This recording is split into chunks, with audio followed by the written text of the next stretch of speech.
Matt Gaetz has been nominated as Attorney General. I cannot begin to explain to you how much worse shit can get. Okay? Imagine the worst possible outcome. Imagine the worst possible outcome that could happen.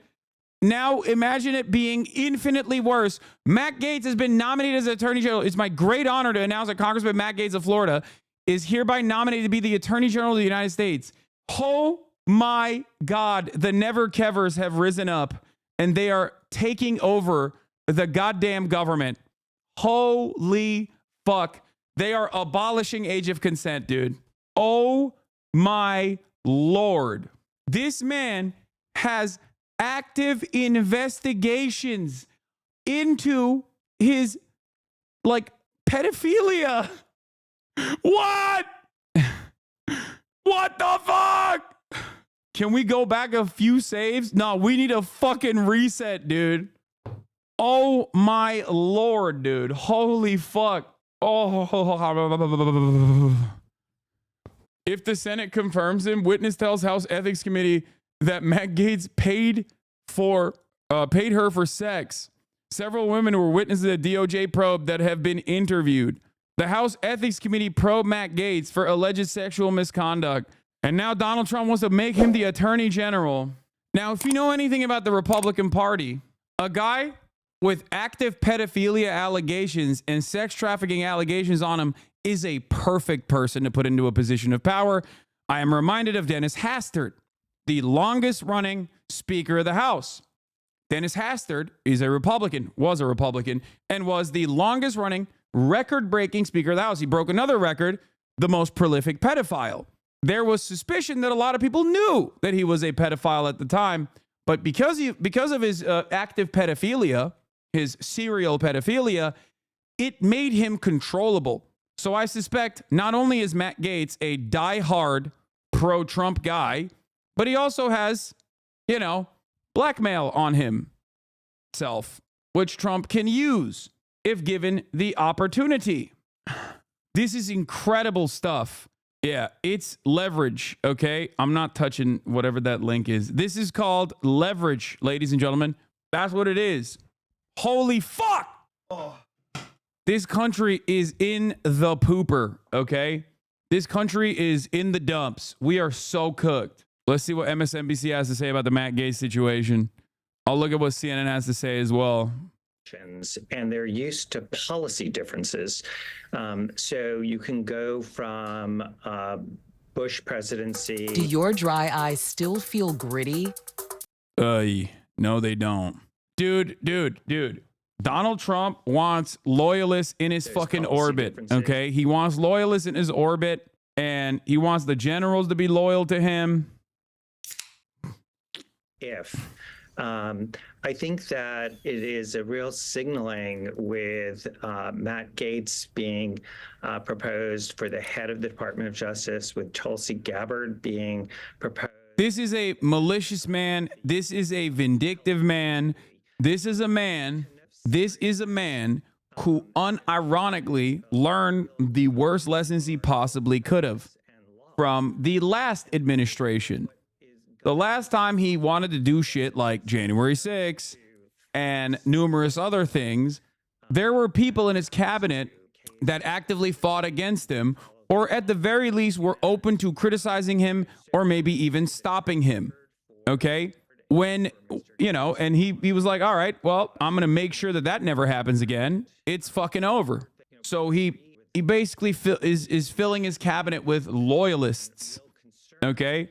People have stood by him, people that will fight tooth and nail for whatever his wishes are, no matter how insane or unhinged. And this is precisely the reason why I fucking lose my mind when I see photos like this. Okay? When I see shit like this, I'm like, you're so fake. You're so fucking phony. You are so goddamn phony, dude. You said he was a fucking fascist, which he is. And now you're just friendly with the fascists? Like, what message are you giving to the American public? And I know what message they're giving to the American public. The message is, guys, we have a much greater enemy, okay? And that is trans people. That is socialism. That is communism. No way you're still on this.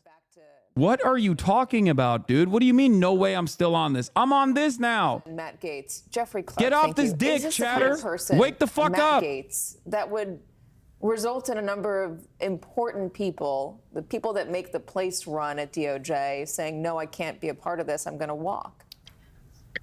Well, that issue of whether you stay or whether you walk is a complicated one. It's certainly, I think, for people who are serious people who, as I said, are used to the idea that elections have come. Chatter was like, move on, man. Politics is over. The election ended, you know? Yeah, don't look ahead at the dire prospect of American tomorrow, Either American are future. just so extreme that they can't agree as a policy matter, in which, then it's their choice to leave, or ask them to do things that are simply unsupported by the facts. So that your example of January 6th is a really good one, because you had people who were Trump appointees who are saying, we cannot do this. You had the acting attorney general, you had the acting deputy attorney general, you had the head of the Office of Legal Counsel, sort of three of the most prominent people at the Department of Justice, all selected by Donald Trump, saying they cannot do this. And so what I see with these announcements is John Cornyn says he's trying to still absorb all this. When asked about Gates for AG and Gabbard for DNI, Cornyn visiting raised his eyebrows when first informed by the press of the Gates pick. And that is, by the way, a fine point. They will all stand down, just so you understand. Anytime you hear a Republican be like, well, I don't know about all this, like, do not be hopeful, okay? Lest you be misguided in this moment. Moskowitz from Florida, as is Matt Gaetz. Just your reaction to this. I mean, this news just broke. It's out on Trump's Truth Social. Is the Hill abuzz with the news? Is your phone blowing up over this? Give us a sense of what's going on. Well, yeah, I mean, look, this is what the American people voted for, right? I mean, oh my God, they're literally like, oh no, we're punishing the voters. They are. They're punishing the fucking voters. In Matt Gaetz, he's not only going to get someone who's fiercely loyal, but fiercely competent. Matt Gaetz knows exactly what to do with the Attorney General's office. He will turn that into be most powerful Attorney General in American history. I know Matt well. We served together in the legislature in Florida. In fact, Matt was the one who was part of the transition team of Ron DeSantis. What are you saying? He's a fucking demon, dog. Director of Emergency Management in the state of Florida. And so, Trump was very clear on what he wanted to do with government. And in Matt Gaetz, he is going to get a very competent, very powerful Attorney General. So what do you think he is going to do as AG, if confirmed? Well, I don't know. I mean, obviously he's got a boss in Donald Trump. But anyone thinking that Donald Trump was just ready to move forward, that is clearly not the case. And so, at the end of the day, this is what happens. Elections have consequences. We talked about this during the election. But, at the end of the day, Matt was a former prosecutor, former attorney in private practice. He is a fierce Donald Trump loyalist. Matt has prosecuted the case in Congress for Donald Trump for years, and now he's going to get to do that on behalf of the American people if it gets confirmed. I've heard from some of your Democratic colleagues in the House who are concerned, this was before Matt Gaetz was the pick, that a Trump DOJ might target them, that they could be investigated. Do you think that is going to be part of Gaetz's repertoire? Is he going to be settling scores? Well, I don't know. I don't want to speak for Matt or speak for the Trump administration, but I'm pretty sure they're not just going to go. What are these guys saying? I'm pretty sure with this like, pick, what? they're not just going to go around What is and shut the down Democratic puppy mills. response to this? Right, this is everything a that they're very serious saying, pick. everything that they've said this past week makes me feel like they are receptive to the Trump fascist takeover. I feel like they're more predisposed with shitting on trans people and woke more than they are of like the upcoming second Trump agenda, the upcoming second Trump regime. That is fucking nuts, dude. Yeah, look at this. I agree. Thanks for tuning in, Hassan the Hun. Don't forget to subscribe. We're already on to you, though. Child predators use Twitch to systematically track kids. Congressman Matt Gaetz joins Twitch. This motherfucker is now the Attorney General. potentially, if appointed. What the hell's is going the pick on? for DOD, Tulsi Gabbard for for Director of National Intelligence. What is the most concerning? What are the most comforting picks for you when it comes to the issue of national security or foreign relations? Well, look, I think the meeting of all these people is going to be fascinating and problematic. I mean, you got Marco Rubio and Mike Waltz. Those folks are very serious about policy and protecting America, are tough on Iran, tough on China, tough on Russia. And then in the DOD picks and in intelligence, you have folks kind of on the opposite side of that. And so, I think it's going to be fascinating to watch the power struggle, the power balance between all of these folks. But we're also acting like everyone's going to get through Senate confirmation, and we'll have to see which ones do and which ones don't. Some of these folks are clearly more qualified. Mike Waltz, Marco Rubio, clearly more qualified for these positions than the other folks. But again, Donald Trump told everybody what he wanted to do. This is not a secret. And so the fact that this is now playing out in real time, elections have consequences. Congressman Jared Moskowitz, thank you so much for your time. We do appreciate it. Appreciate it. We have much more on our breaking news ahead. Congressman Matt Gaetz chosen by President-elect Trump to serve as his Attorney General. Stay with us. I'm a little confused as to this is what I was also trying to bring up in terms of like resistance media is not going to be the same as it was before. Okay. I don't think resistance media is going to do resistance media shit like they did in 2016. This is the other aspect of this. Not only do I feel like they are gearing up for a ratings bump, which will come, but not in the degree that they think it will, right? Due to how the media landscape operates now. There's way too many independent voices out there. There's way too much diversity of information out there for them to, dominate the space. But beyond that, I think resistance libs are gearing up their primary base, like the news watchers, okay, into submission. How likely do you think it's going to be to pass the Senate? I have no belief whatsoever that these GOP senators are going to do the right thing. Okay. If you feel like these goddamn vultures are ever going to do the right thing and be like, we're striking this down. Okay.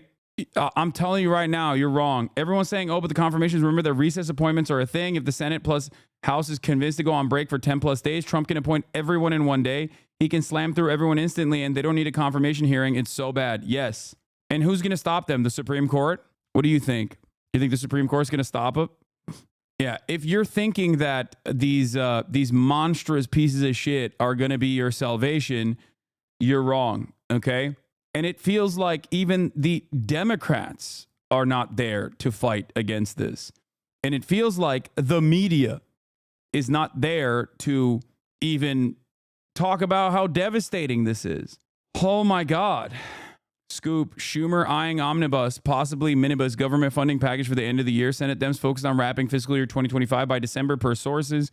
Will set up a clash between Schumer and Johnson. Is Schumer still slapping on that anti-Semitism bill onto this or no? I wonder what America's going to look like in 4 years. Canadian neighbor here. Dude, in the last week, I have heard so many unhinged things. Okay. In the last week, I've heard so many unhinged fucking things from the Republican side. Okay.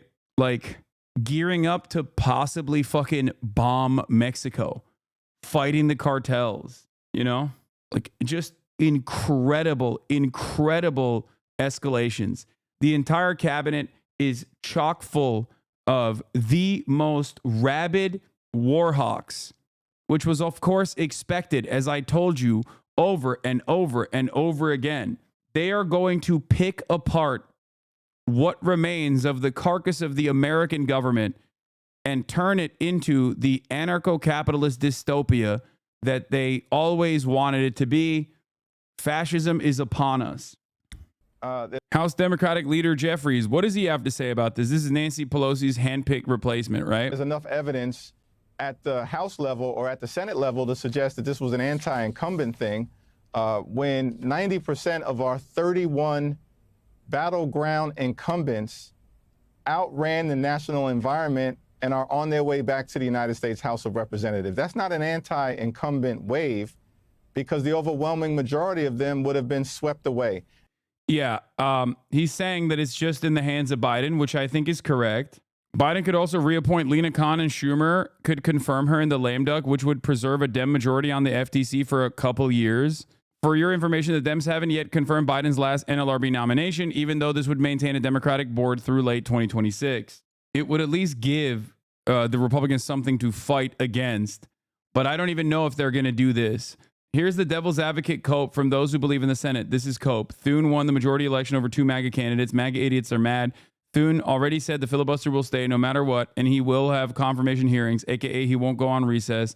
I doubt he has the balls to stand up to the bully pulpit. Yes, I don't think he will. I don't think anyone will. The institution defenders within the Republican establishment are not exactly happy about the instability, the volatility that Trump presents. But judging by their track record, and because we have the last Trump administration to point to, every single one of those guys was brought to heel. Okay? Because Donald Trump, in many respects, is the logical conclusion of years and years of reactionary propaganda. Okay? He is not all that different. Like, his ideological goals are directly aligned with those who are at the tippy top of society, those elites, those major corporate shareholders. He is going to give them deregulation. He is going to offer them as many tax cuts as possible. So ultimately, they'll play ball. As long as they get their tax cuts, they'll always play ball. And that's precisely what happened. Donald Trump announced on Tuesday that Elon Musk and Vivek Ramaswamy will lead a new Department of Government Efficiency in his upcoming administration.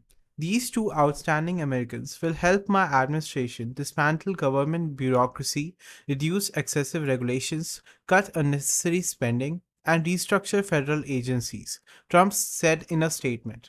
The selection of Ramaswamy and especially Musk, who heads companies with significant government contracts, raises questions about potential conflicts of interest. It is unclear how the department, intended to provide advice and guidance from outside of government, would function, or if a Republican-controlled Congress would support such a comprehensive overhaul of government operations and spending.